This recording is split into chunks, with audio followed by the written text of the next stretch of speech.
Oops, where did it go?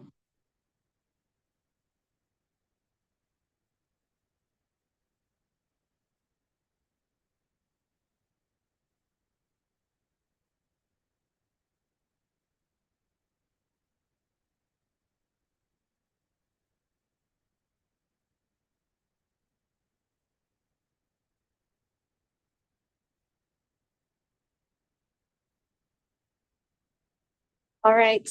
Hi, everyone. Welcome to the first meeting of the Government Transition Advisory Committee's Voter and Candidate Education and Outreach Subcommittee. Today is Tuesday, November 7th, and we'll be here from 11:30 a.m. to 1 p.m. My name is June Reyes. I use she, her pronouns, and I am the Transition Engagement Coordinator. Staff will facilitate today's meeting because the subcommittee hasn't yet appointed co-chairs. So I'm going to take a moment to go over some meeting logistics before we get started. This meeting is being recorded for later viewing, and you can find a copy of this recording on the city's transition webpage under past meeting and events. For today's meeting, we have closed captioning, and to access that, you can click on the CC button on the bottom right side of your screen. Committee members, please change your chat settings to everyone so folks listening today can follow along. Please remember that the meeting chat is part of the public record. And for community members listening in, we have the Zoom Q&A feature available, so feel free to submit questions or comments through there. We may not be able to to answer all your questions today, but they'll become part of the public record. At today's meeting, we will not be taking verbal public comments, but you can provide public comment at any time through our comments form online on our website or by emailing transition@portlandoregon.gov. And you can sign up to give verbal public comment at the next meeting or the full committee meeting on November 15th. So for today, we'll spend the first 15 minutes on committee business. Then we will review the draft subcommittee overview. We'll spend the bulk of today's meeting in a train the trainer session. And then before we adjourn our meeting, we'll close with a brief review of our next steps.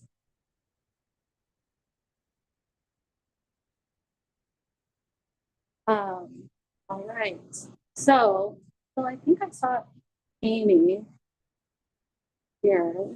Sorry. I think I have on my notes, Amy, that you weren't going to be able to attend the meeting, but you are here.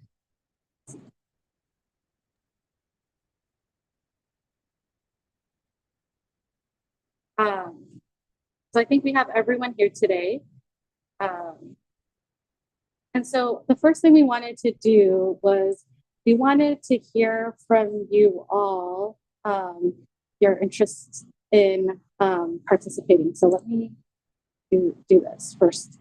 So just as a reminder, the Government Transition Advisory Committee voted to create two subcommittees, one on districts and council operations and one on voter and candidate education and outreach.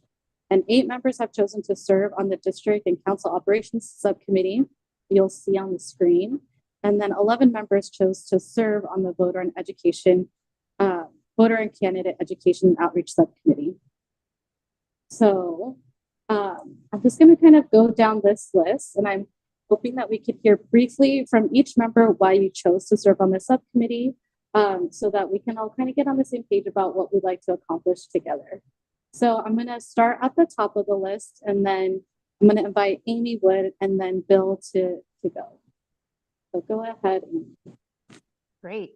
I'm excited to participate on this subcommittee because the biggest challenge that we have ahead of us is helping voters stay engaged and understand how our elections and how our government has changed. And so I think that, the number one goal, one of the biggest motivating factors for the changes in government is more representation, more participation.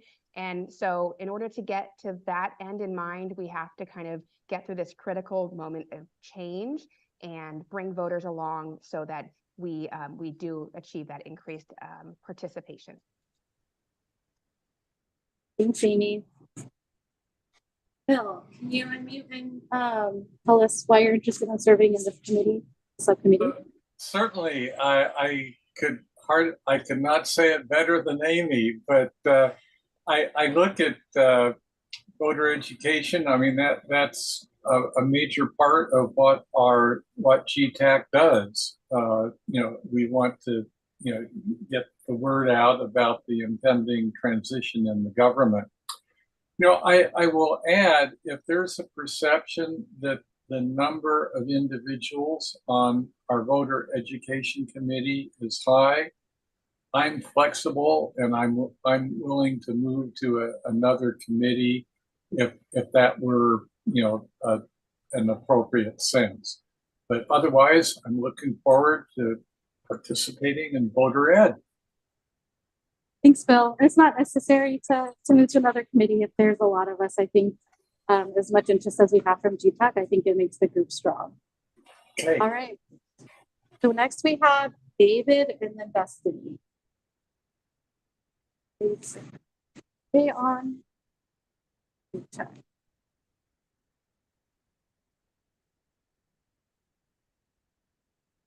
No. Okay. Then let's go to Fred and then Jane. Oh, no, Destiny. Okay. Hi. My 45 years of professional state and local voter and candidate education, including 11 years of producing the state voters pamphlet, kind of makes this subcommittee the best use of my experience and knowledge. My hope is that the city's voter education and candidate education projects are objective, basic, easily understood, and applied equally to all Portland's eligible voters. They're all going to have to understand what's coming down the road when it comes to the strange ballot they'll get in the November mail. Thanks, Fred. Jane? Thank you. Yes, just echoing Amy, Bill, and Fred here. Pretty much the same. At the end of the day, this is the bottom line, right? How people stay involved and how people let their feelings and their will known. And I'm just a little concerned that over the past years, our voter turnout's been lowering, and now we've got a change, and that might make people even more a little bit nervous. So I'm excited about this because I think there's an opportunity to really talk to people to get them excited. And I'm glad that there's a huge city team and there's a great county team. And I think it's going to be quite fun. Thanks, Jane. I think it's going to be fun too. All right, let's go to Jose and then we'll invite Juanita afterwards. Hello, everyone. Pretty much the same thing everyone said so far, but also another thing for me is just even in the last month, what people are wanting to hear about keeps changing. So having one presentation that is just kind of like what we do hasn't been working. So I feel like the best way to stay on top of how those changes are happening or what we're hearing needs to change is to be on a committee like this. Thank you, Jose. Juanita? Oh, you're on mute. This? Okay. No, I was just saying that I cannot add anything else to what everybody else says. It reflects the way I feel too. I think the voter education is going to be one of the key areas where we can motivate people to get engaged, especially like Jane just mentioned, that the number of people that are voting is diminishing every year. So this is a great opportunity and I'm very excited to be part of this team. Thank you. Thank you, Juanita. Let's go to Leah, Terry, and then Zach. So Leah?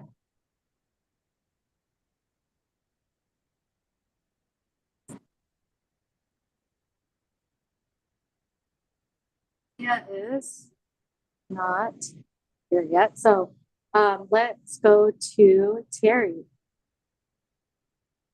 I'm just generally interested and have been following the whole effort from the very beginning. And I'm a bit of a skeptic. So I'm just going to bring that sort of view to some of it as well. But I'm looking forward to it. I think it will be super interesting. Thanks, Terry. And then Zach, you can close us out. Sure. I guess it's the blessing or curse of having a name at the end of the alphabet, but reiterating a lot of what has already been said. I think that this subcommittee's goal is to really increase access to the city and improve some of how the city connects with members of the public and community. And I agree with Jose's sentiments that I think it also offers us an opportunity to be more adaptive with our messaging as a committee, but also helping the city be better at reflecting the needs for information from what we've heard from the community. Great, thank you, Zach. Thanks everyone for sharing. I hear a lot of you all talking about the opportunity to really kind of get out there and talk with folks about this change, and helping increase voter turnout, getting people excited, bringing all types of views, including being skeptical, so that we can kind of improve and do our work together in a coordinated and hopefully good way. So, all right, I'm going to bring us to our next piece here. So, wanted to talk a little bit about how we operate and the co-chair. So to preview the first co-chair rotation, the proposed roles of the co-chairs are to provide leadership for the subcommittee, facilitate meetings, lead discussions, keep the subcommittee to time/tasks, collaborate with staff on meeting agendas, and to encourage consensus decision making.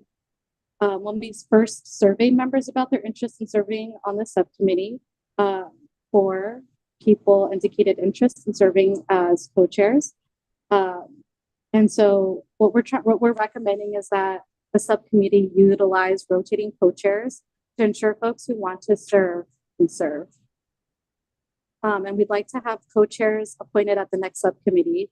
So if you are willing and able to serve in the first co-chair rotation, can you please let Julia know by emailing her? And please keep in mind that we're going to continue to look for the next rotation of full committee co-chairs, as well as for co-chairs for the districts and council operations subcommittee. So before I move on to the next slide, does anyone have any questions or comments about this first co-chair rotation? Yes, Fred, you're. Yes, Fred. We will rotate the co-chairs of the subcommittees every 3 months as well as the overall GTAC committee. I believe I am unsure on the rotation, but we will be rotating them so that folks have a chance to serve. So we can email you back with that particular I'm still not sure I understand when we'll rotate. I heard I'm having a little trouble with my sound system here, but I think it could be me. My answer to you, Fred, was I'm not sure. Sophia is checking, and we'll get back to folks about when the next rotation is. Thanks.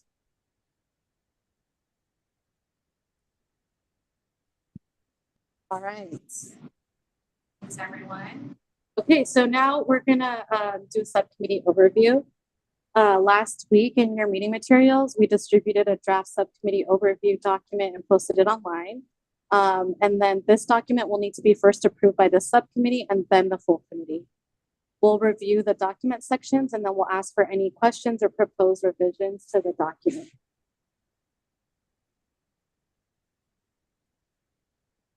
So for this first portion, this is the subcommittee charge. Can I get a volunteer to read this from GTAC?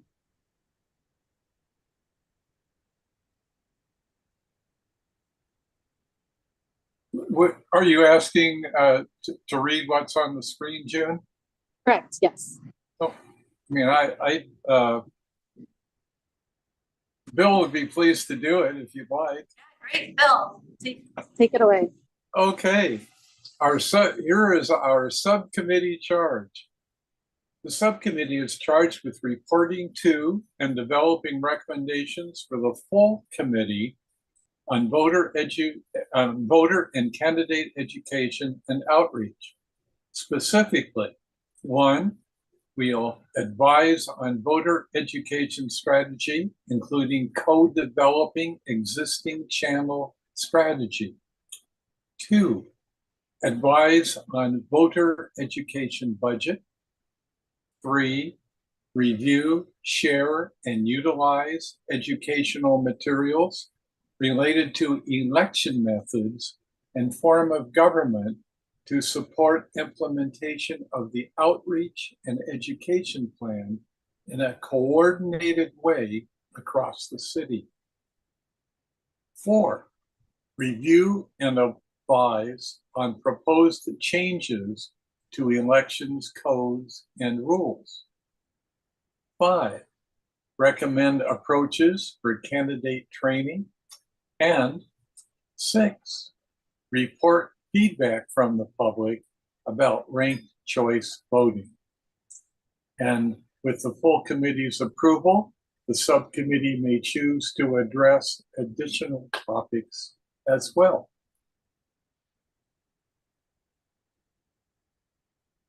I imagine, June, you're inviting questions on our charge.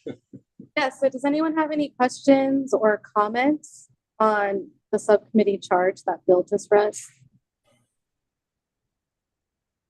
Well, June, as I'm reading it, number one, co-developing existing channel strategy. What is channel? Oh, Fred, I preempted you. I apologize. Oh, that's fine. That's fine. That's fine. We can answer that question quickly, Bill. Do you want to take that one, James? No. What channels are in developing? Yeah. Hi, Sophia here.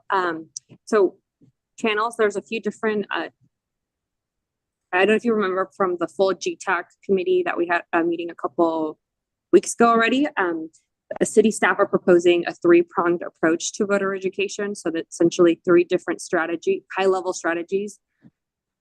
So one of the channels is existing communication and outreach channels. So tapping into structures and mechanisms that are already in place to help educate voters. So there's three large kind of buckets that we're seeing voter education. And so for this specific one, that it says co-develop existing channels. So working with you all to ensure that we're tapping into the right existing communication and outreach channels. Great. And then let's go three. Fred and then Jane. Well, that was, I guess there were two other channels, and I'm sorry I was out of town for that meeting, which I regret, but I couldn't tune in at 3 a.m. in the morning. Maybe I'll get materials later, Sophia, on the other channels. Yeah, no worries, Fred. We're at our second voter education subcommittee meeting. We were hoping to talk about all the three channels again and kind of go over a work plan. So no need to go reread meeting notes if you don't want to. Okay, thank you. All right, we'll go Jane and then Juanita. Yes, I would just, oops, yeah, it is open.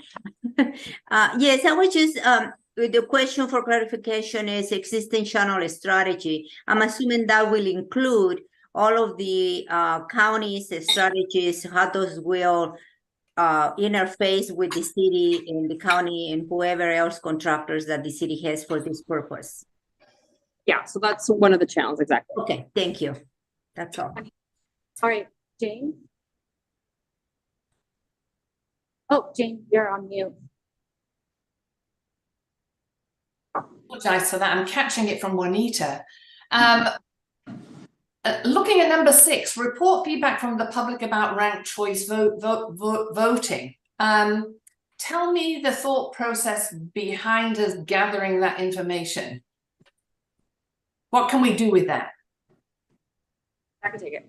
I think we were envisioning, as you're doing community presentations or talking to community members about ranked choice voting, if you're hearing questions or concerns, that we would love to hear what community members are hearing so that we can adapt our materials or our languages or examples in the materials that we're creating, and just overall strategies as well.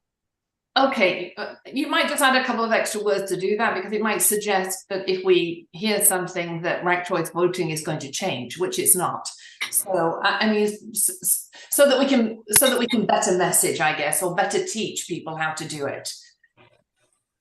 Okay, thank you very much. Thanks, Jane. And then we'll end with Amy's comment. I'm curious on number 4.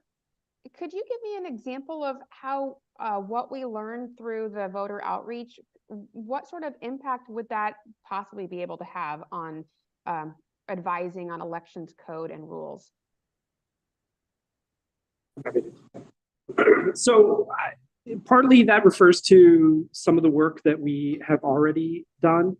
So when last meeting we put out the rules, 16.01, the election rules for public comment. So it was getting you all's input in that general area and then seeing that.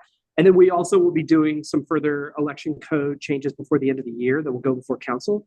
So it's basically involving you all. I mean, we kind of see you as a primary conduit to the public, and we can get feedback about those changes. So the RCV specific stuff is already in the code. Obviously, we have a time constraint, so we had to do that earlier in the year because of all certification stuff. But there's still some pieces that need to be adapted due to charter change, and those will be coming before the end of the year. Great question. And I just want to do a quick time check that we have about 4 or 5 more slides that we're asking your input on. And so we have 10 minutes left for that. And so just note that if you have additional comments, you can always email them to myself and to Julia, and then we can try to incorporate those comments for the next meeting when we're going to take, I think we're going to hopefully finalize this. So, and I also, one more thing I wanted to do was call attention to Lori. I apologize. I didn't introduce you as part of, have you introduce yourself, and I know Destiny is also here. So just welcome to the meeting and being part of this space. So I'm going to move us on to to timeline and scope of work. So here I'll ask for someone else to, if they'd like to read this slide.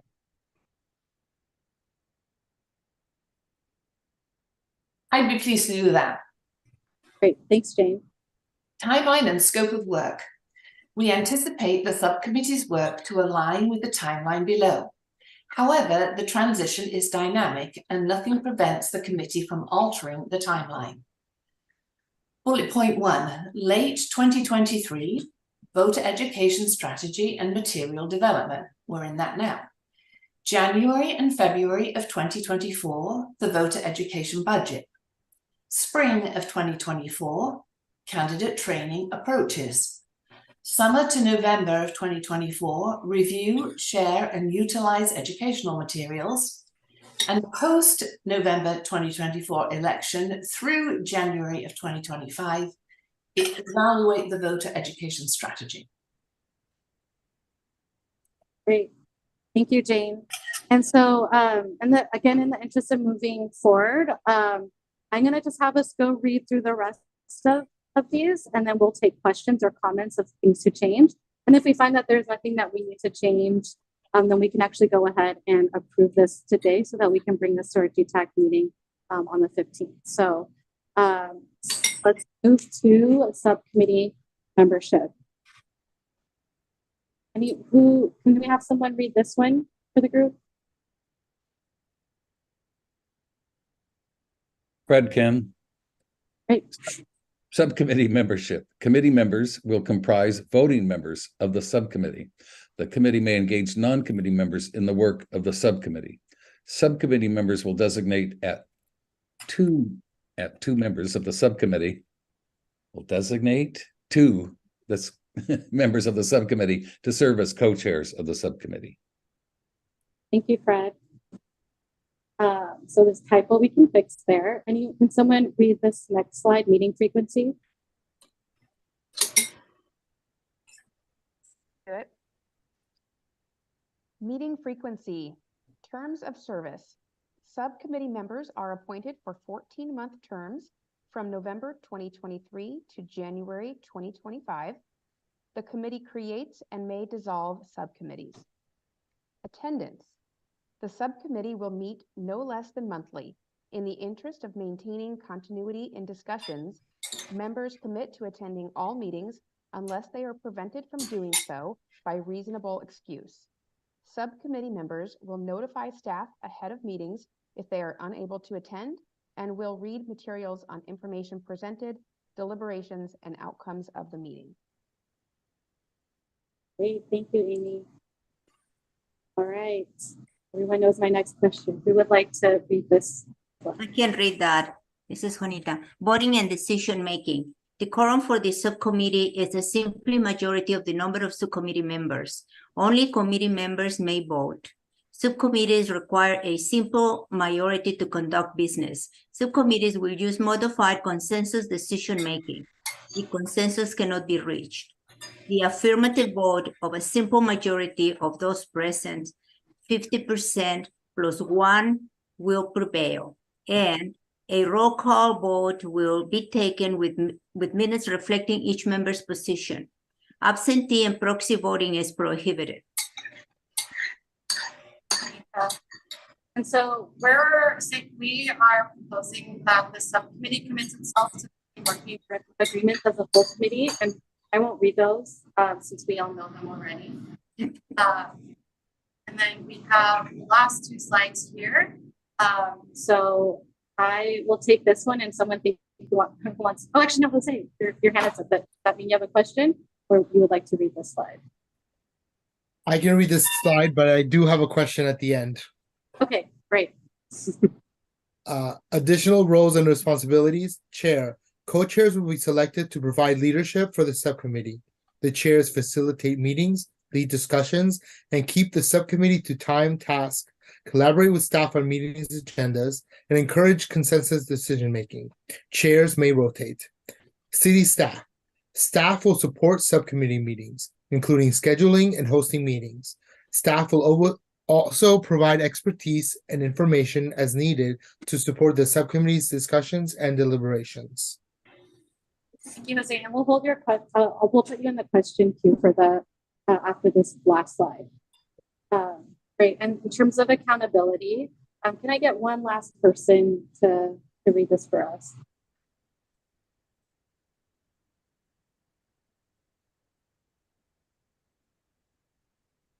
I can read it.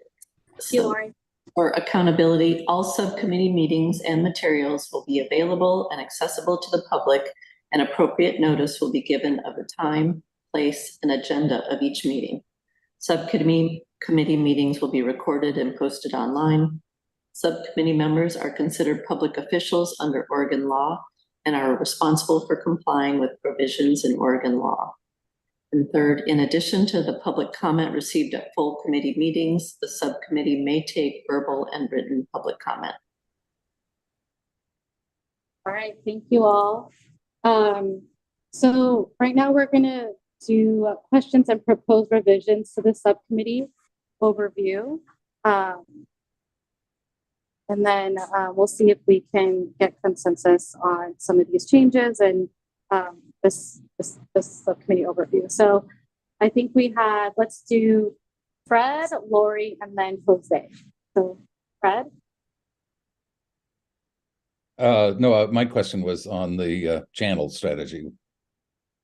That was answered. Okay, great.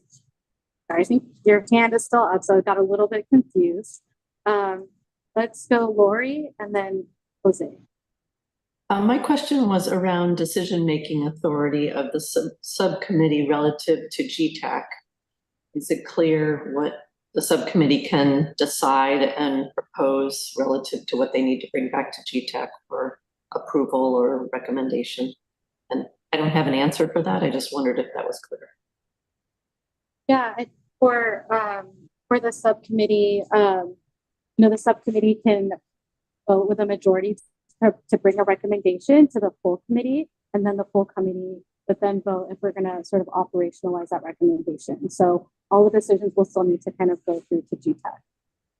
Okay, so I understood the process, but you're saying anything that we make changes to whatever the city is proposing, is that just? I would say if you're making a recommendation, but if you're giving sort of input on something that the team is putting out there, like on the train the trainer session, for example, GTAC wouldn't need to vote on that since it's not an official recommendation. Okay, that's clear. Jose? Mine was on voting. It said on the voting slide that committee members are able to vote. Does that mean members, not members of the subcommittee, but committee members can show up at a meeting and vote on recommendation if they knew it was being voted on, or is it just subcommittee members that have been part of the discussions that are going to be able to vote? I think as written, it says the subcommittee members can vote, and we just need a majority to then bring that decision to full PTAC. So these are sort of the subcommittee rules. So if you wanted to propose a change to having whatever committee members are present, that's something that it could be up for discussion. Well, as written, it doesn't say subcommittee members could vote. As written, it says committee members may vote. That's why I was asking. We can just add that sub. I think, may I suggest that means that the alternates who serve on the subcommittee, they can't vote on the GTAC meetings. So I think that's to limit them voting on a subcommittee as well. So that just GTAC committee members, not alternates. But then I still think we need to be more clear if you only intend the subcommittee members that are committee members to be able to vote. Because as it stands, a committee member that has been to no meetings according to that rule can show up for a vote and vote. Well, your clarification is right. If you want to write it, or I think, does everyone agree with Jose? I do. Yeah. June, are you? Yes. Can I just reflect that back, Jose? What you're saying is that we'll have make the change to have subcommittee members vote just because of the continuity of being able to be part of this discussion. Yes, I think if what we're doing is subcommittee can vote on things to recommend to take to the bigger committee, then the bigger committee members that have not been part of the conversation shouldn't be able to come to the subcommittee to influence the vote if it's going to go to the big committee anyway. Like it just doesn't make sense to me. So it's just that it would be just that committee alternates couldn't vote on subcommittee motions or decisions. I think that's different than what Jose is saying. I think No, it's right, not. regardless. Yes, it is, Fred. Both. It's the same. That what you're trying, well, I think what the sentence was trying to say was that alternates don't vote. Like we say that on the GTAC rules, right? That alternates don't vote, but they can participate. Jose is saying pretty much the same thing. The subcommittee members who are GTAC members may vote, but GTAC members who are not subcommittee members may not vote at subcommittee. Okay, how about Jose? Can you just say your proposal again right. one more time, just to reflect what your proposal is here? Yes, Jose? I think. Yeah, I just wanted to say what Bill said. Subcommittee members who are GTAC members can vote on subcommittee business. Great. Just to make it a little more clear. Okay, great. All right, thank you guys. Terry and then Bill, and then we think we'll try to wrap this up here. Terry? Yeah, on behalf of alternate members everywhere, I'd like to pitch that alternates can vote in the subcommittee proceedings because the full committee is the one that makes all decisions all the time anyway. So anyway, that's my pitch as an alternate, that allow alternates to vote in the subcommittee. And just to be clear, what I was saying wasn't about alternates, so I totally agree with Terry that it should be able to. I think that was just Fred putting it in, but I just wanted only people who have been part of the discussion in the subcommittee to be able to vote on it. So okay. I'm good with Terry's suggestion. Great. And then Bill.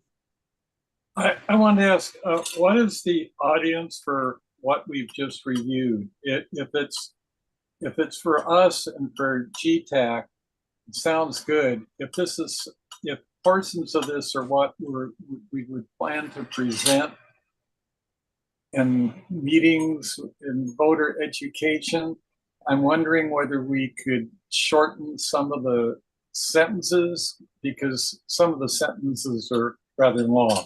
I mean, that would be an editing task if we were going to use all this language in meetings with the public.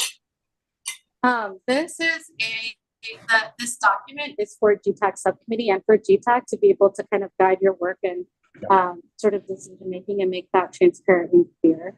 So it sounds like that if it's for that purpose, you feel fine with it. Yes. Okay. So I want to see if we could get a vote of approval, and I try to make the screen big so I could see everybody here. And we're going to try to do a thumbs up situation. Is this everybody? No. Okay. Asking other transition staff. Everyone? If you have them vote by raising your hand. Oh, perfect. Okay. So we're going to do a vote to approve this, raising our hand with the addition that we're going to make it clear that subcommittee members, which include GTAC alternates and full committee members, can vote in the subcommittee. And we're saying that folks who are committee members who sort of join the subcommittee, they're not part of the subcommittee votes. So we're going to reflect that change in here. And so I'm going to ask that subcommittee members, if you could raise your hand to approve this subcommittee overview. So let's see, we have a yes for Jane, Jose, Juanita, Zach, Destiny, Amy, Bill, Fred. Are you good with this? Carrie says yes.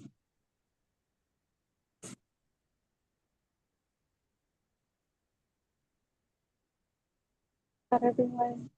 Fred? Well, I'm not comfortable. You combined the two thoughts, and Terry convinced me that subcommittee members who are alternates should be able to vote in the subcommittee, but so I wasn't going to vote for the combined language. Sorry. Okay. Lori is not officially on the subcommittee. Okay. Do we need consensus? That's one. Actually. Okay. Sophia's gonna check. I'm gonna check your charter. Real quick.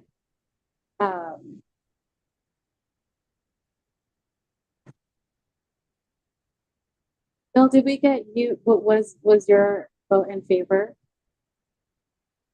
Yes. Okay. Yeah. Yes. I thought we were finished with that step. So. Oh, you're close.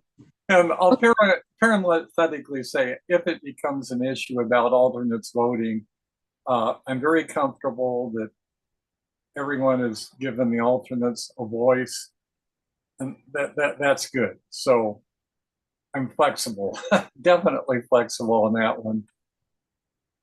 But your charter says for voting that if it's consensus, you'll use modified consensus. If that can't be reached, then it's 50% plus one.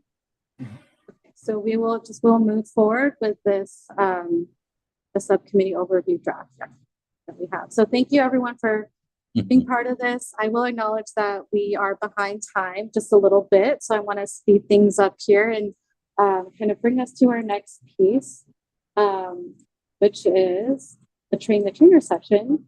And so I'm gonna, Sophia, can I pass it to you to? Yeah, I can introduce. So I think we can stop screen sharing. For everyone, my name is Sophia Alvarez Castro, she, her pronouns, voter education project manager from the transition side. And I'm here with a few folks from our just larger voter education. And because of time, I think maybe we'll introduce ourselves in the chat if that's okay. But we have Scotty Sherrington today here with Multnomah County, as well as our partners from our voter education contract. So today we wanted to do a train the trainer on ranked choice voting. We heard that you all had some questions from our GTAC presentation a couple weeks ago. So we're going to jump right into it. If you have questions throughout the presentation, feel free to put them in the chat and we'll kind of elevate them. And then I know folks have a lot of questions also about just kind of what we're doing with voter education strategies. And as I shared earlier, we're going to touch on that at the next voter education subcommittee meeting. So if there's no other questions, I will give it to Scotty.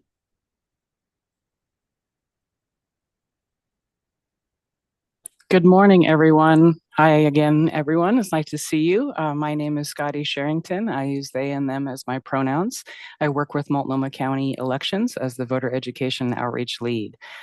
Sophia, were you able to get my presentation or provide sharing settings? Yes, I just got it. Give me a second while I open Okay. it. You can start talking. That works. Sounds good. All right. So as Sophia gets that going, I'll let you know what I'm here to talk to you about. So I'm going to overview a little bit about basic voter registration.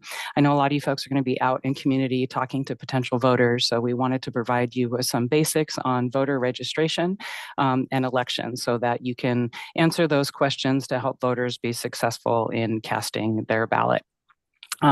So a little bit about us and what we do to give you kind of a hint and difference as to what we're going to be doing a little bit differently in some of the services we provide that are different than the City of Portland's elections office. So again, I'm Scotty Sherrington. There is our main email address. So if you ever need to get a hold of the Voter Education Outreach Program, you can email us at veo@multco.us. I also put my personal email address in the chat there if you have any direct follow-up questions from this presentation. Next slide, please, Sophia. So again, we are with the Elections Office. So a couple of our responsibilities are that we maintain the voter registration roll and run all of the elections for the federal, state, and local ballots. So every registered voter in Multnomah County, we count their ballot after it's submitted. Right now, we have over 560,000 registered voters in Multnomah County. That is a very high number. We have a very high percentage of eligible voters in Multnomah County that are registered due to the 2016 motor voter law that was passed here in Oregon. Every eligible voter that has a driver's license or a state ID is automatically registered to vote with that information that they provided to the DMV. So that has increased our voter registration roll to above 90% of eligible voters are on that roll. We have 15 full-time staff that maintain that roll all year round. There's a lot of data entry and updates that need to happen with that roll, but it's very important that we have an accurate number so when we're ready to print out those ballots, we know where everyone is and we can get their ballots to them. So we have a very long history of running fair, free, and accurate elections. Multnomah County Elections has been running all elections in Multnomah County for close to 100 years now. And our goal is to make voting accessible for all. So we really focus our voter-centric to make sure that we are eliminating barriers and helping folks fill out their ballot whenever they need assistance. Next slide, please, Sophia.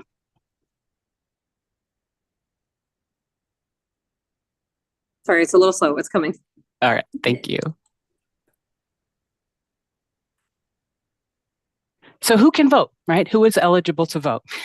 There's different sets of requirements. The first set of requirements that we all default to is the federal requirements, which right now is that you have to be a citizen of the United States of America to be able to vote, and you have to be 18 years old. Here in Oregon, a few more of the state requirements that we have. A few years ago, we passed a law that 16-year-olds can register to vote. So we do pre-registration for 16 and 17-year-olds so that when they turn 18, the first election after their 18th birthday, they will get that ballot in the mail. So you can register 16-year-olds to vote. To be able to register to vote in Oregon, you need to be also a resident of Oregon. And we need to have identification to put on the voter registration card in the form of either a Department of Motor Vehicle number, whether that's a driver's license number or a state ID number, or we use the last 4 digits of someone's social security number to verify that they are an Oregon resident. Next slide, please, Sophia. A lot of folks ask about convictions. What happens if a voter has a conviction? So voters with felony convictions, their registration becomes inactive while they're serving their sentence. So if they were a registered voter before they became incarcerated to serve a felony conviction, that registration becomes inactive while they're serving that sentence. And then upon release, they do have to re-register, but they can re-register to vote. As long as they are not currently serving a felony sentence, they do have the right to vote. Voters with misdemeanor convictions remain active while they are serving their sentence for misdemeanors. So we have a lot of voters in our jails here in Multnomah County that can vote, and we send their ballots directly to them in the jail. Next slide, please, Sophia.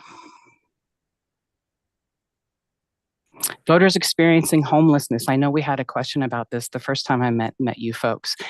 So absolutely, folks that do not have a permanent residence can still register to vote. For their Oregon residence address on their voter registration card, we just ask them to put where they live. That could be in an intersection, a park. They can put the address of a business if they would like, but it needs to be the location where they are most likely to spend the most time. This is going to become important now for City of Portland voters as we move to districts, and folks need to be registering in the district that they most likely reside.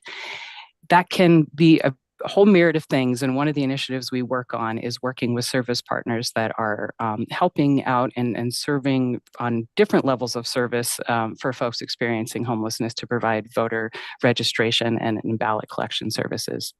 So what's really important is that the mailing address is where we will send the ballot, right? And they can always use the elections address as the default, and then they can come to the elections building to pick up their ballot. Next slide, please, Sophia. We have a little video here about how to register to vote. It's about 4 minutes. I'm not going to play because I know we're behind time. So what I'll do is I'll send it out to you folks so that you can watch it afterwards, but I want to be able to catch up on your time. So if we can move to the next slide.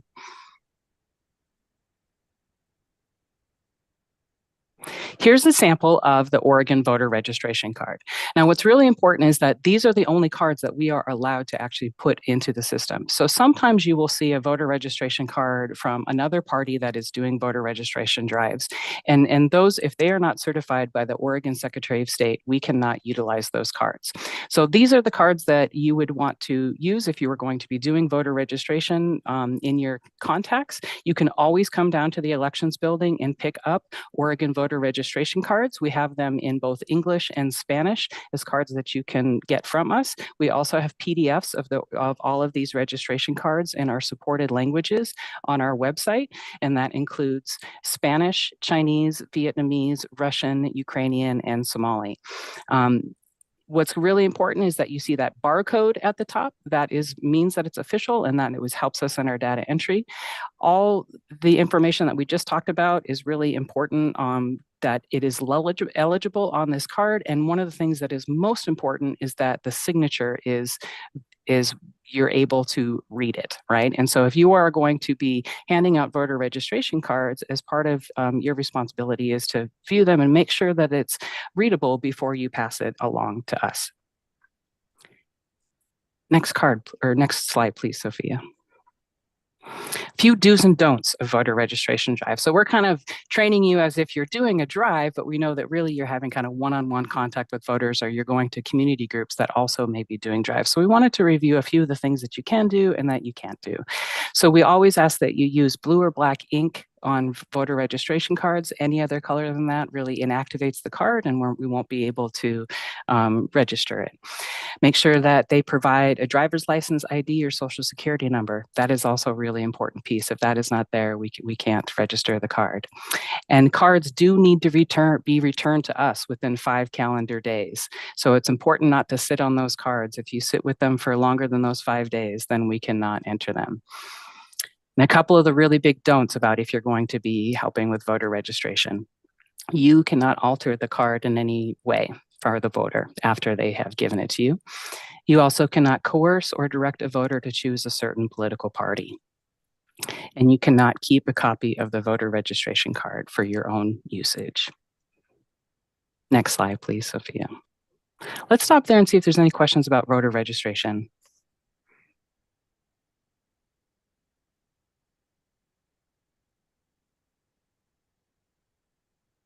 I see a question in the chat from Fred about are GTAC members certified to conduct official voter registration? So you don't actually need a certification to do a voter registration drive. Anyone can do a voter registration drive, and there's more information about how to conduct a voter registration drive on our website, but we did just go through some of the basics. So you can absolutely do voter registration yourself. Well, I guess that meant, Scotty, the card you put on the screen, you said needed to be certified somehow. Yes, that is our work to do. So you are allowed to collect those cards, registered voters, and then you bring that card to us, and that is the work that we do. But you have copies of the cards for us to distribute. Yes, you can come down to the election building at any time and request voter registration cards. Great, thank you. Thank you, Fred. All right, let's go Zach and then Bill. Thanks, June. This is Zach Curl, him. So my question is, we're hoping to encourage college students or like, first-time voters within the state of Oregon. And I'm curious how, it's requesting a driver's license or ID or social security number. How do we identify that they are a current resident of Oregon if they're maybe have a driver's license that's still registered in a different state? Yeah, that is just fine. If they don't have a driver's license in Oregon, they can register as long as they live in Oregon with the last 4 of their social security number. One thing that we talk with whenever we do outreach on college campuses is whether folks want to maintain their registration where their permanent residence is, or if they want to register in Oregon. So oftentimes that's the conversation we have with students, where if they want to be involved in local elections here, then they can register in Oregon. The proof of residence is not on you all as the collecting voter registration cards. It's really on us and the Secretary of State's office. So you don't need to worry about verifying residence. That is something that we do on the back end. However, you do need to make sure there's either an Oregon driver's license or the last 4 of the social security. So that's how we usually handle it when we're talking with students. Great question, Zach. Thanks. All right, Bill, you're going to wrap us up for this section.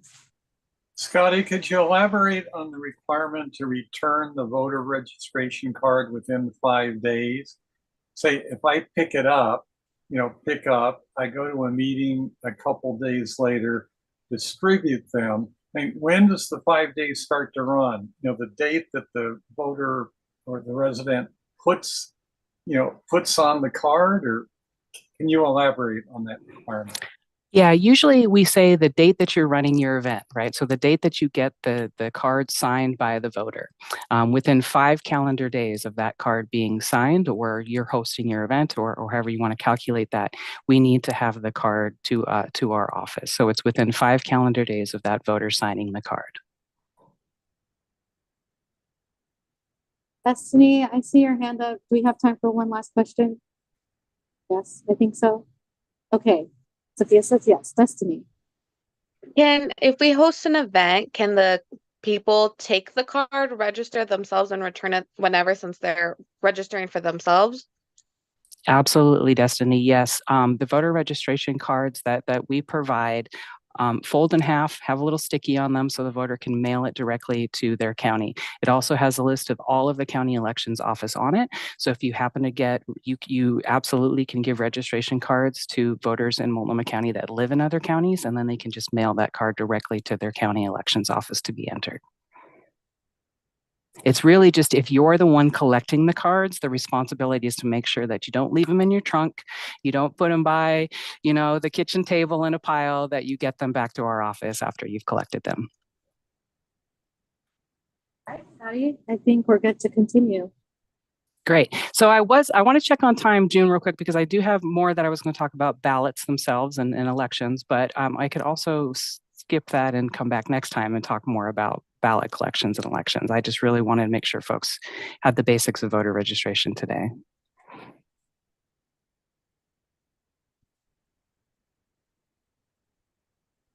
So I think we have 30 minutes left of the meeting, right? So maybe we can continue it via email or share the slide deck, or another day so we get enough time for the trainer. That sounds good. Let's do that. Thanks, everyone.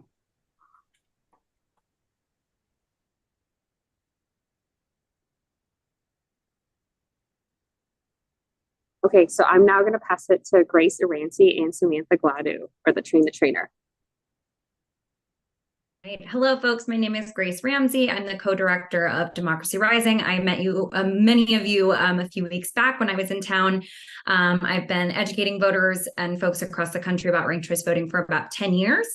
So that's me. I'll let Samantha give a quick introduction, and then we will be very much off to the races with a half hour.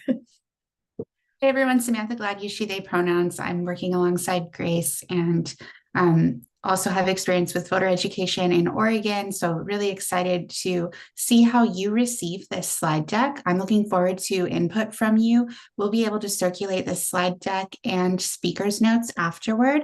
And I really appreciate your input, knowing how much you interface with community members. We want to make sure this is the best version it possibly can be. So we'll probably direct feedback to go through June and come back our way, but I'll pass to Grace for presenting. Great. I'm going to start screen sharing. And Samantha, if you wouldn't mind, I think the best way to do this with the time we have is for folks to put questions in the chat, and then we will answer as many as we can at the end. I want to try and get through as much of this as we can with the time that we have. And we'll make sure if we don't get to questions, we will pull the chat and make sure that we get back to folks as quick as we can. So with that, I'm going to share my screen. All right. Samantha, how are we looking? Still see the speaker notes. Okay, not sure what to do. How about now? Perfect. Okay, wonderful. All right, so Samantha kind of gave you some of this initially, but I will just repeat. So today's Train the Trainer is an initial draft. This will change as we get to know more specifics as we get closer to the election and based off of feedback from the community and folks like you. The intended audience of this training is folks who will be going out and doing voter education themselves. It goes into a lot more detail than sort of a standard voter education presentation would. And that's because we want to ensure that the folks that are doing that education have as much of that information as possible. So they can answer questions that they meet along the way, but they probably will not do this entire session with individual voters, but really we want folks to just feel prepared. So we have a number of slides that describe sort of how we got here in the process of the Charter Commission and beyond. But I think with the time concerns and because you all are so well versed on this subject, we really want to move through those pretty quickly. So I'm probably going to give very light commentary and really get to the meat and potatoes of this, which is the ranked choice voting aspect. And as Samantha said, if you can share feedback that you have with June and Sophia, that would be really helpful, and they will get that to us, and we will make sure that this reflects those changes. All right, so a little bit about how we do these trainings. So we want to be aware that there's always different learning styles in the room, and we want to really be cognizant of the different perspectives folks come to this with both voting, voter education, and even charter reforms. So I want to name that before we get started. This is not telling you what to like or what to do. It's telling you tips for how to talk to voters when you're educating them on this. We really want to be attentive to different learning styles as well. For auditory learners, listen to my voice, disregard the slides if that's helpful. For visual learners, use the slides as much as you'd like, and we will share afterwards so that you can review them again. And for those of you that are more kind of wanting to talk through, a little bit more tactile, unfortunately, I'm not in the room with you. But when I ask questions that appear rhetorical, feel free to shout out the answers. However it helps you to absorb the information, I want to make sure that that's helpful. So that's what I'm offering to you. Now, here's what I'm going to ask of you as your trainer today. I want you to be open and reflective while discussing these new ideas. This is the system that's going to be used, so not always the time for conversation about whether we like it or not. It's whether we're using it or not, which we are. You are also so in terms of dealing with today and tomorrow, not yesterday, right? We can't change what happened around charter reform, however you may feel, whether you're psyched, whether you're bummed, totally up to you. But we can build relationships in the room with others that are doing voter education, right? There's maybe somebody who describes the process in a way that you think is brilliant. Talk to those folks, help them help you with the work that you're doing. But today is about preparing ourselves with all the information we need to educate our community. I don't think disruptions will be an issue in this meeting, so I'm not going to go into the spiel about what happens in trainings if someone interrupts. I've never kicked a single person out of a training. It certainly would not be the one today. So let's dive in. So a very quick overview of how we got here. Again, you all know this, 18 months, 20 charter commissioners, thousands of people that are giving input from the community, one election, 58% approval. This training goes into much more detail, I promise you that, in the notes, but for today, we're going to skip right through it.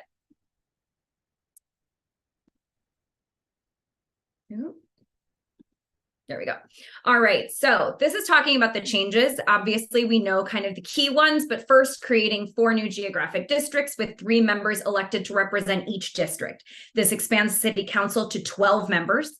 Second, voters are able to rank candidates in order of preference using ranked choice voting to elect those council members. And then third, replacing the commission form of government with a city council focused on setting policy and a mayor that's elected citywide to run the city's day-to-day and the help of a city administrator. So we're going to dive into what those changes mean in the next couple of slides, but that's the overall view of what we're looking at. So for our purposes today, we're going to talk about the 2 main things changed in the city charter that have to do with voters and elections. So first, we're going to go through the 4 council districts with 3 members elected to represent each district, expanding the council to 12 members. And second, allowing voters to rank candidates in order of preference using ranked choice voting. All right, so first, let's talk districts. Again, this is the room full of experts, so we're going to move really quick to get to the ranked choice voting part of things. To figure out how to divide the city into districts, an independent district commission was appointed. This commission prepared a draft of their plan, submitted on June 1st, spent the entire city getting feedback from folks and ideas about what their plan should look like. And then on August 21st, adopted that plan for districts. They spent their summer getting a lot of input. There was a number of different ways we did, but in the end, the commission received almost 1,000 public comments, 12 and a half hours of verbal public comments, 200 maps made by community members. They held 18 community events and hearings and 70 community briefings and presentations. Pause for how hard you have to breathe to say all of that at once. So amazing job. And we ended up with what? A district map. So as you can see on the screen, the districts are numbered there. So District 1 is to the east, District 2 is to the north, District 3 is kind of closer to the center, and District 4 is the most western district. All of these will have elections in November 2024. All right, now here comes the meat and potatoes, the entree, ranked choice voting, and all that it entails. So as I said, I've been educating folks about ranked choice voting for a very long time, but every time I enter a new place, it's important that we view this as a new task because that's what it is for voters in the community at large. So I want to make sure that anything we're talking about isn't kind of talking about it like it's old hat, because that doesn't feel how it would to all of you. So any feedback regarding that, let me know. But with that, we're going to dive in on the process. All right, so in past elections in Portland, voters could only pick one candidate when they voted for city elected leaders. With ranked choice voting, instead of just picking one candidate, voters are able to rank candidates in order of preference. Ranked choice voting can be used to elect one person or multiple people. The ballot will look largely the exact same for voters, but the process for counting the votes is slightly different when you're electing one person versus when you're electing more than one. For Portlanders, ranked choice voting eliminates the need for May primaries. So you're only going to the polls one time when the most voters are paying attention. And we're going to start discussing ranked choice voting by talking about how it works when we're electing one seat, like the mayor or auditor. And then we'll move on to what it will look like for city council. So this ballot here, we have our ballot for alphabet mayor. Voters can rank up to 6 candidates. They are not required to use all 6 rankings. If a voter only likes one candidate, they are absolutely allowed to just rank one candidate. However, it's important to know that those second, third, and beyond choices are just backups in case your favorite candidate is out of the race. So now that we've seen our ballot, let's talk about how we count the votes. All right, so when we're electing one winner, a candidate needs to earn more than half of the votes to win. So that's 50% plus 1, if you want to get technical.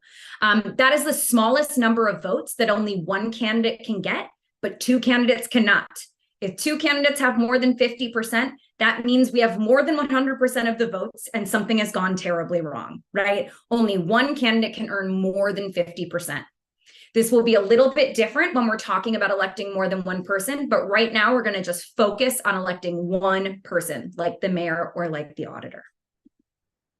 All right, so let's go through an election. Here's our ballot. We start with voters all getting to rank their ballots. Your first choice candidate is your favorite.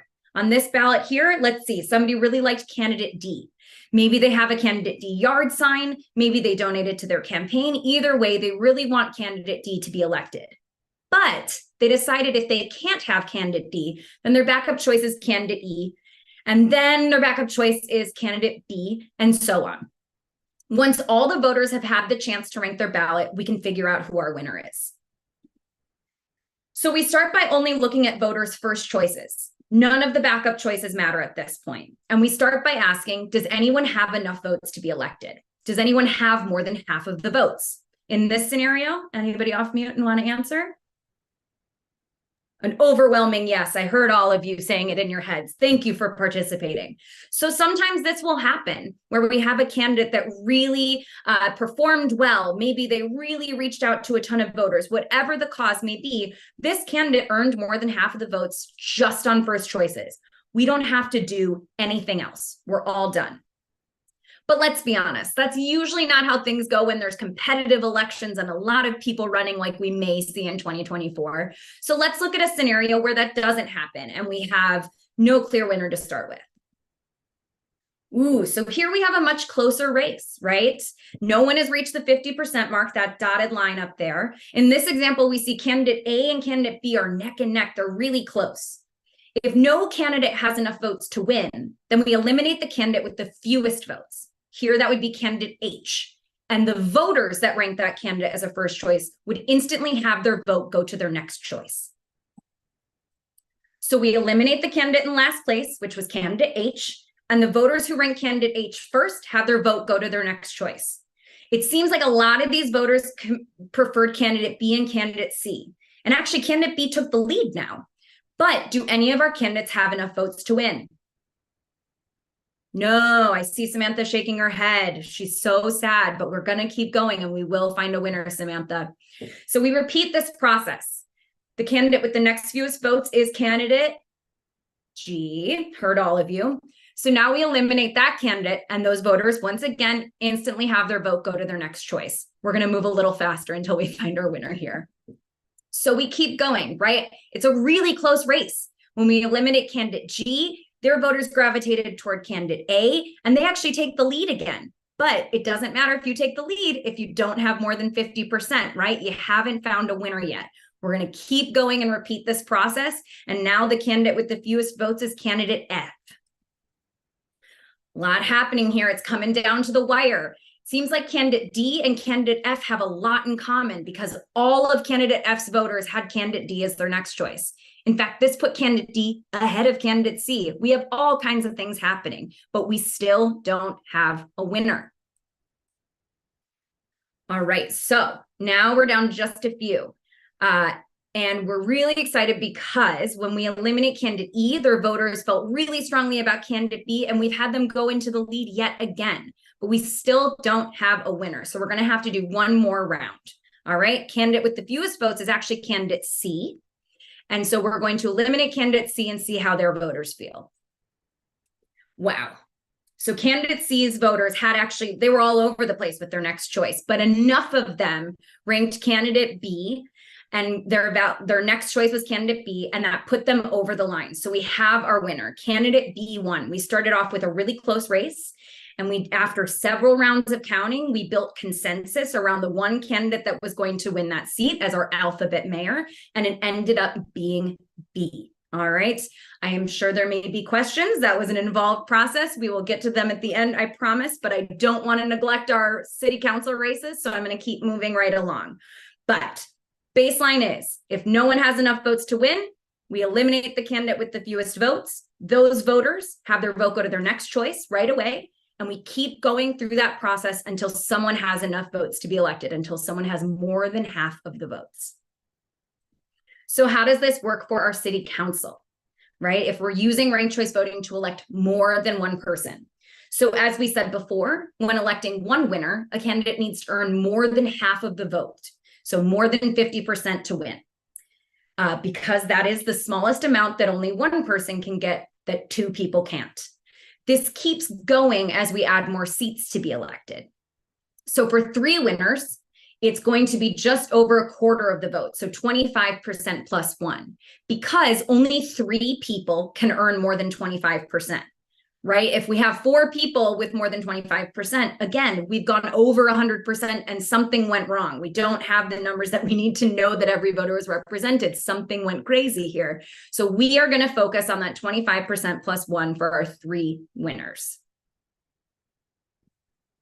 All right, so we're going to go through the process again. We're going to do it with a few fewer candidates this time, because otherwise we might be here all day. But our ballot's going to look really similar. The only difference right away you can see is there's a couple more write-ins, right? Because we're electing more people. But same as before, right? You rank your ballot in order of preference. Your first choice candidate is your favorite. On here, again, we have candidate D. We are all about candidate D on this ballot. And you keep ranking based on your preferences. If you have 2, you rank 2. If you have 6, you rank 6. You go as far out as you'd like to, and you're able to use those write-ins if you wish. So once all the voters have had the chance to rank their ballots, we will figure out who our 3 winners are. We're going to do a slightly smaller field for this example. We will show you examples later on with bigger fields, but for now, we're going to keep it a little bit lighter on candidates so we can move a little faster through the process. So in this example, we're going to walk through, there are 5 candidates running for 3 seats. The votes are in. We start once again by only looking at voters' first choices and to see if any candidate has more than 25%. If they do, they earn one of the seats. Now, an exciting thing happened here. We have candidate A, candidate B, and candidate E, who all have enough votes to be elected. All of them are over that gray line that represents 25% plus 1. And so we have all of our winners. We're done. This could happen on election night. There are a number of situations where this can happen. And if this happens, 75% of the voters in this election were able to elect a candidate of choice, right? Exciting stuff. But in a competitive race, we know this might not be what it'll look like on election night. So let's walk through a different example where we don't have as clear cut of our 3 winners. So once again, we start by only looking at voters' first choices. Here, candidate A has a lot of support and has more than enough votes to win a seat. They have way more than 25% that's needed. So if a candidate has more votes than they need in a ranked choice voting race, each voter that preferred that candidate has a small portion of their vote count for the next choice on their ballot. Let's say a candidate receives 10% more votes than they need to win. Their voters would each have 1/10 of their vote count towards their next choice. The way I like to think about it with ranked choice voting in an election like this is that your vote is $1. Your one vote is $1. If your first choice candidate is really popular, they might not need your whole dollar to be elected. Maybe they only need 90 cents of it. So if they only need 90 cents, that means you can spend the remaining 10 cents on your next choice candidate, right? A little bit different, but it's that process of making sure we're representing as many voters as possible. And if there's a really popular candidate, we don't necessarily want to limit those voters to only having a say on one seat, because maybe they have enough to influence another one. All right, so we're going through this process. Those voters who ranked candidate A as a first choice get that small portion of their vote to go to their next choice. And we see some of them preferred candidate C, some like candidate D, and some like candidate E. They were kind of all over the place with who they liked, except not big on candidate B. Just like we did before when we were electing just one person, we have to ask, have we filled our other 2 seats? And the answer is no, nobody else has reached that threshold. So what happens next might be pretty similar to what you've seen before in our last example. We eliminate the candidate with the fewest votes, right? If no one has reached that threshold, if we still need to fill one of those and no one has done it, we eliminate the candidate in last place. And the voters who rank that candidate, which is candidate D, would have their vote go to their next choice. So let's see what happens then. So candidate D's voters have their vote go to their next choice. And they're pretty split for who their backup choices are. A lot of them liked candidate C, but even more of them liked candidate B. In fact, enough of them liked candidate B that candidate B now has enough votes to earn one of the seats. So we have 2 of our winners. In fact, they earned a seat and then some, right? Those voters, there were more votes than they needed to be elected. So we repeat that same process that we did with candidate A. If a candidate is elected and has more votes than they need to win, each voter that preferred that candidate has a small portion of their vote count for the next choice on their ballot. So candidate B has had more votes than they needed to win. And so their voters get a teeny tiny portion of their vote to go to their next choice. And it seems like pretty much all of those voters preferred candidate C as their next choice, and that puts them over the line, and we have our third winner. I am sure there will be plenty of questions for that, so I'm going to keep moving through the process, but we will definitely come back to it, and we'll talk about this and keep building out these examples. So we're going to talk about some frequently asked questions that we get. I'm going to move pretty quickly for those so we can get to some tips about how to talk about ranked choice voting. But for frequently asked questions, this is often the most common one that I get, is a voter saying, if I rank a candidate for all of my choices, does that somehow supercharge my vote for that candidate, right? If I give them 6 rankings, do they get 6 votes? And the answer is no. Ranking your ballot this way, by ranking the same candidate more than once, is the same as ranking them one time and leaving the rest blank, right? The example I like to think of, if I'm going out for dinner and I've decided the only thing I want to eat for dinner is spaghetti and meatballs, but we happen to go to a restaurant that serves burgers, and I order my spaghetti and meatballs and my server says, we don't do that here. What else can I get you? It's like then saying spaghetti and meatballs, please.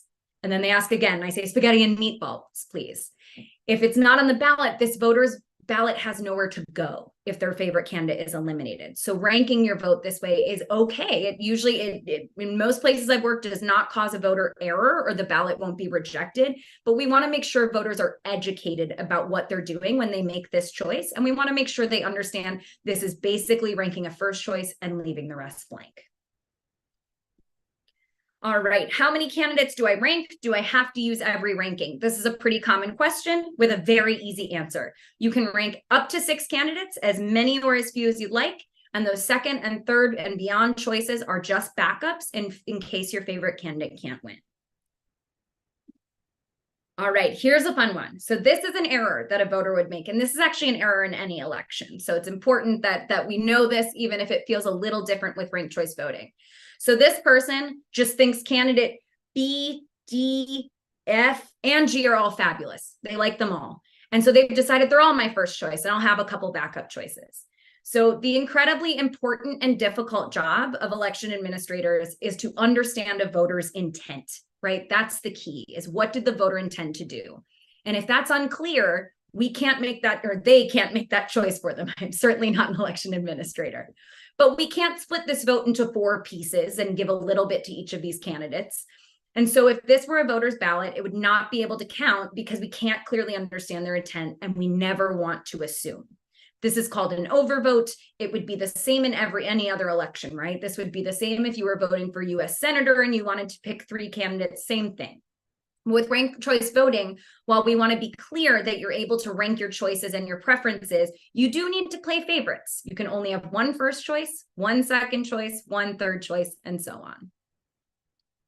All right, and our last second to last, does it hurt my favorite candidate to rank a second or a third choice on my ballot?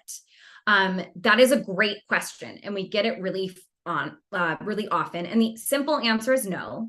But the more extended answer is, again, those second and third and beyond choices are backups. They will only be counted if your first choice is either eliminated or if they're already elected, right? We want to be really clear. Sometimes politics can feel like you're not with us, you're against us, and very zero sum. And it's a little different with ranked choice voting.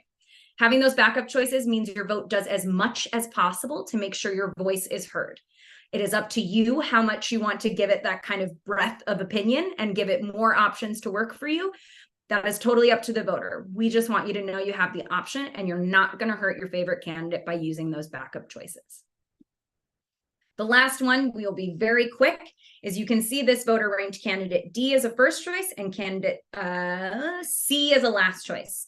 Again, this comes down to understanding a voter's intent and never wanting to assume. So we know what they want for their first choice. So they're all good there. We know who to count this voter's first choice for. But when it comes to ranking C as a last choice, we would have to guess what that voter meant, right?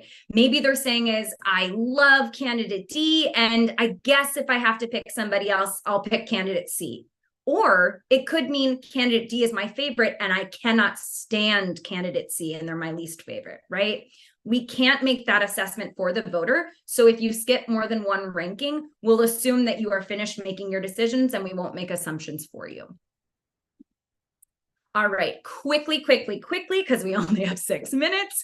We are going to go through some recommendations for how to talk about ranked choice voting. I'm going to skip a couple of these for time, and a lot of them is really to drive home points for folks that are talking. But some of the keys that I picked up along the 10 years that I've been having these conversations with voters. First, I want to assure you that this can be a little bit daunting at first, but it does get easier over time and you will find your flow. So some people are going to love ranked choice voting and some people are going to hate it. And change can be really difficult for voters. I've often found that frustration can come from a lack of confidence in knowing what they're doing, and that's okay. It's really important that we make voters feel confident in casting their vote however they want to, whether we agree with them, whether we disagree with them. And our job is not to make sure that voters like this process. It's to make sure voters understand this process. So here are some tips. First, do not get bogged down in the theoretical. A lot of voters won't have heard of ranked choice voting. That is fine. And they will want to dedicate a lot of time about some what ifs about past or even future elections. Some people bring up old presidential elections, maybe things that happened in the year 2000. Other people bring up 2024 and what could happen there. That's okay, but we really want to focus on the task at hand, which is the 2024 election. There's a really good rule of thumb that political scientists and the kind of wonks that I learned about this from say, and that it's if you change the way elections are run and the system that's used, you change the election, period. Ranked choice voting changes how candidates behave. It changes how voters behave. And so we can't necessarily make those assumptions, and it can be misleading to do so at times. So your job isn't to tell somebody, yes, if this system were in place, every candidate you've ever liked would be elected, because we don't know. Again, we want to make sure they're prepared and they know about the election. Our job is to make them understand, not necessarily be in favor. All right. The next one is to avoid jargon. If you can't tell from this presentation, I have the utmost appreciation for election administrators. Their job is incredibly difficult, but the language used to do their job is usually way over my head. So what I try to do is I try to use language that I feel comfortable using. My rule of thumb is if I had to learn the word in elections to educate voters, if I had to learn it since I learned about ranked choice voting, I avoid using it whenever possible. So I find something that's a little bit easier. A couple examples of that. So some people might say, when the candidate is last place is eliminated, those votes are reallocated to the voters' second choices, right? It works for some. It didn't work for me. Reallocated was not a word that I regularly used. So instead, I say the candidate in last place is eliminated, and the voters who rank that candidate as their first choice have their vote go to their next choice. I won't get lost in the second, third choice of it all, right? I'll be really straightforward, and I just get to say that. It's easier for me, easier to digest, and we move right along. That is not to say that voters can't understand hard stuff. I never want to give the impression that voters aren't like really smart and really capable. They totally are, but often the language can make it feel like it's not for you. And our job is to reassure voters that voting is for everyone. All right, I'm going to skip a couple slides to get to my favorite one, which is, while ranked choice voting is new to Portland voters, the concept of ranking isn't. There's a lot of different ways you can tackle that concept, but remembering that this is actually a thought process we use pretty regularly, we're just applying it to politics. So some people use the example of if you go to an ice cream shop and they don't have your favorite flavor of ice cream, you just get your next favorite because you're already there and you want ice cream. And that's a great example, but sometimes food can feel a little low stakes. We actually use this a lot. An example I like is my nephew is a junior in high school and has a lot of decisions that he needs to make after high school. Does he want to go to a 4-year program? Does he want to go to a 2-year program and get into the workforce earlier? Does he want to join the military? Does he want to take a gap year? Right? He's got all these choices in front of him, and he's going to take all those choices and see what the ideal outcome for him is. What is his thing that he would want to do if he could? But what if it doesn't happen? What if he doesn't get into that 2-year program to be an electrician that he really wanted to go to, and he has to figure out a backup plan, right? We do these things all the time. And we do this with important decisions. And I think that's okay to say, even though I really like the lighthearted decisions for the examples. But it's the same thing. So I recommend taking these conversations out of politics and then bringing them back in, because it's a new way of thinking about elections. The last thing I'll say is show, don't tell whenever you can. We've seen across the country in places that use ranked choice voting, the best way to educate voters is to show them a ballot and let them practice using it. And often not using candidates that exist is the best way to do that. So mock elections, I cannot recommend enough as a way to really get people familiar with this, take down the temperature of being afraid they don't know what they're doing, and making it fun in the process. I have ranked everything imaginable and I have had a great time doing it. Very quickly, because we have a minute left. However you're educating voters, there's 3 key things they need to know. What will the ballot look like? How do they use that ballot? And what races will they use that ballot for? Those are the essential things. Keep it simple. And the last tip I'll give you is practice with people you trust. You are going to stumble over this the first couple times you do it. That is only natural. So I recommend using 3 key audiences in my life. This is what I do. I talk to someone younger than me. There are more and more of them all the time. I talk to my niece, my nephew, their friends, if I can get a hold of them, and just say, hey, this is what I'm describing. Does this make sense to you? They always come back and say why we can't vote online. And then the conversation is usually over. But I think they get the ranking portion out of that. Then I talk to a peer of mine who does not work in politics, essential there. And then I talk to one of my elders, whether it's an aunt, an uncle, a friend, whoever it may be, but make sure that they understand it. Testing it on different audiences tightens your message, and you'll get more comfortable and understand what's working and what doesn't, so you can workshop it. So that is all the time I have. I'm going to stop sharing. And yeah, thanks for the time today. I see so many questions that I'm going to get to answer after this. Yeah, thanks so much, Grace. Would you be up for staying like 5 extra minutes to hit some of the questions in the chat? Okay, there's one from Fred. Many of the questions have been answered, so thanks for everyone on deck answering questions. But Fred asked, what's a simple explanation or definition of single transferable vote? Can you repeat the question? Sorry, I was looking in the chat. Yes. What is a simple explanation or definition of single transferable vote? So with ranked choice voting, voters are able to rank candidates in order of choice. To elect multiple candidates, the number of votes needed to win is related to the number of seats. Votes are used, I mean, that's usually as far as I would go in a normal explanation. Fred, you're on mute. So it looks like I mean, made that's, slide, so I apologize. I'm sure, I mean, I'm getting questions about it because the charter language is so dense about the algorithms and how it proceeds. I think, Grace, it's simple. If you can keep it as simple as possible, that's great. But the acronym STV keeps appearing and the training materials didn't cover it. And so maybe later, somehow we might want to deal with a better and simple explanation. So for single transferable vote as a word, so that's voter centric, right? It's about their experience. So I would use the dollar description of you have one vote and as much of it as possible will represent your views for that candidate, right? Spread it around. Yeah, okay. But for voters, I try to keep it process or voter centric rather than process centric. And so I personally say ranked choice voting. If we as a group here make a decision that we're going to split the two, all good. But I have found that if I want to stay focused on what a voter needs to do, I try to keep it the same because their thought process is the same. Sure.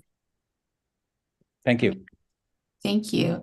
There's also a question about the FAQ section of the deck. The example that showed a skipped ranking with, the first choice and then the sixth choice. Yes, I realize I may have been incorrect there. I apologize. Okay, well, yeah, we'll follow up on that part. And then let's see, Sophia, June, James, I know you're all also looking at the chat. Are there pieces that we haven't been able to get to? Amy very wisely asked if we will have more time to dig in on this. Could you answer that? I think there was another question from Bill in the chat.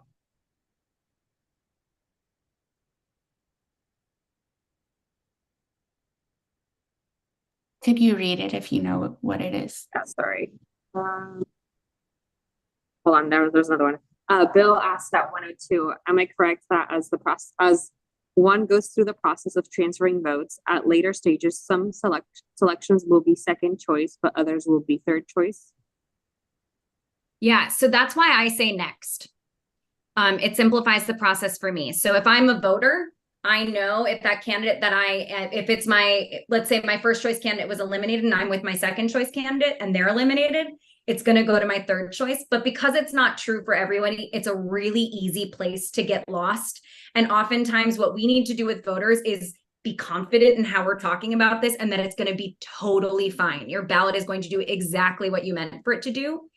And so with that, I drop the specific numbers because it will draw me out so much longer. And again, it gives that potential for, and so what I do, because I have a tendency to do that. So what I do is I say to the voters, next choice. That is my rule personally. No one else has to do that. If you feel confident in using the numbered rankings, totally fine. But I've just found it's more efficient and it's always true. Thank you, Grace. And then the last question we have from Bill, maybe this one's for Scotty. If an election is sufficiently close, does hand counting become necessary? If so, how feasible is hand counting?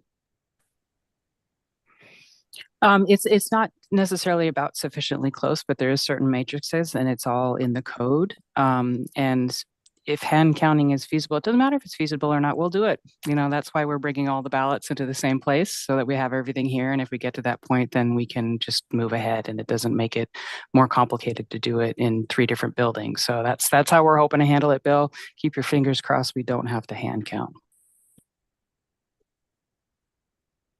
Great. All right. So we're going to wrap up now. Thank you all for staying an extra 5 minutes and thank you all for coming to the meeting.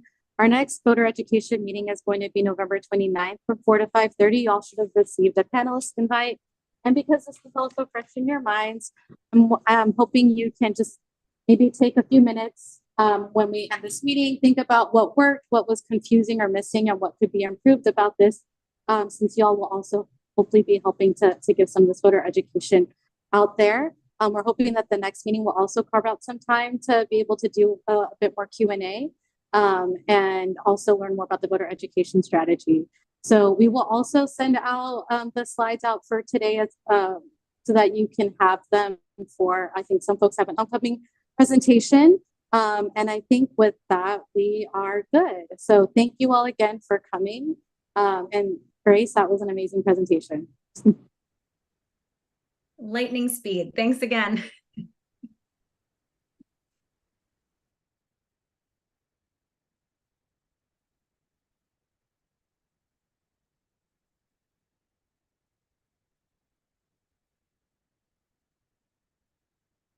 It's us.